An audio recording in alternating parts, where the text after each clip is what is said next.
તો commercial gas પર કાપ મુકાતા નાના ધંધાર્થીઓ પર સંકટના વાદળ જોવા મળી રહ્યા છે। ગેસની અછતના કારણે નાના ધંધાર્થીઓએ બંધ કરવો પડ્યો છે પોતાનો ધંધો। સુરતમાં અનેક નાના ધંધાર્થીઓએ ધંધા રોજગાર બંધ કર્યા છે। ગેસની અછતના પગલે શોપ બંધ છે તેવા બેનર લગાવી તે ગ્રાહકોને માહિતી આપી રહ્યા છે। ગેસ ન હોવાના કારણે ધંધો બંધ રહેશે આવું લખવામાં આવ્યું છે દુકાનધારક તરફથી। છેલ્લા ઘણા સમયથી યુદ્ધની જે પરિસ્થિતિ ચાલી રહી છે અને તેની અસર હવે ધીરે ધીરે ભારતની અંદર પણ જોવા મળી રહી છે।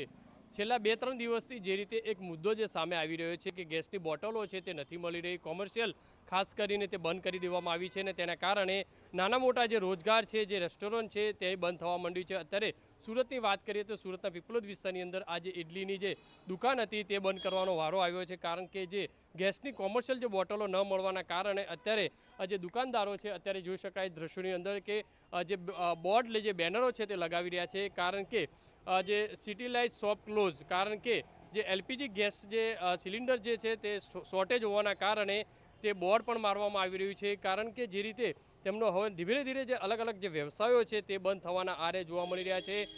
જે કોમર્શિયલ જે ગેસ છે, કોમર્શિયલ જે બોટલો છે તે આપવાનું જે બંધ કર્યું છે ને તેના કારણે આ રીતના હવે લોકો છે પોતાના વ્યવસાય છે તે બંધ કરવાની સ્થિતિ ઉપર જોવા મળી રહ્યા છે।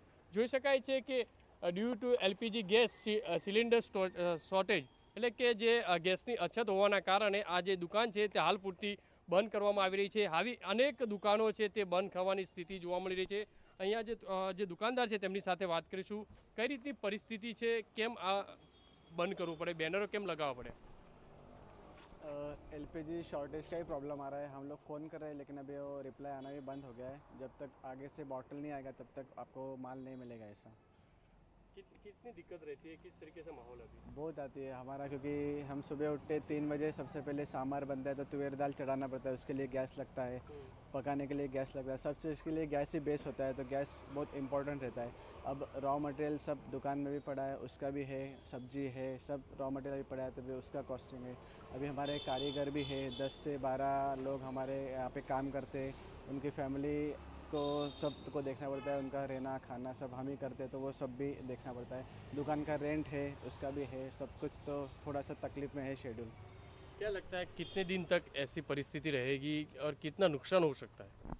नुकसान तो अभी उसका गणना नहीं कर सकते, नुकसान तो बहुत तरह के, क्योंकि एक चेन है, एक का उसका रिएक्शन, इसका रिएक्शन दूसरे उस पर पड़ता है, क्योंकि अभी सब ने सब्जी नहीं उठाते मार्केट से तो फार्मर पे भी उसका नुकसान पड़ता है, तो सब्जी भी ख़राब होगा मार्केट में, रॉ मटेरियल लाते हैं उसका भी प्रॉब्लम होगा।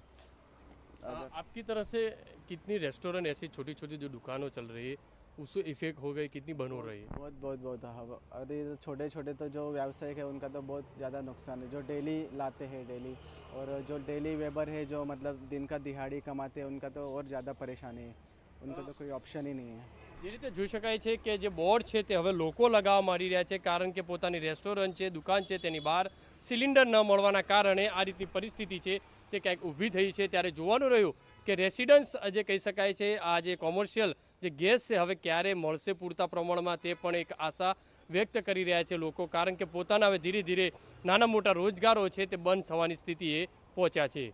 કેમેરામેન સંજય ચંડેલ સાથે બલદેવ સુથાર, TV9 સુરત।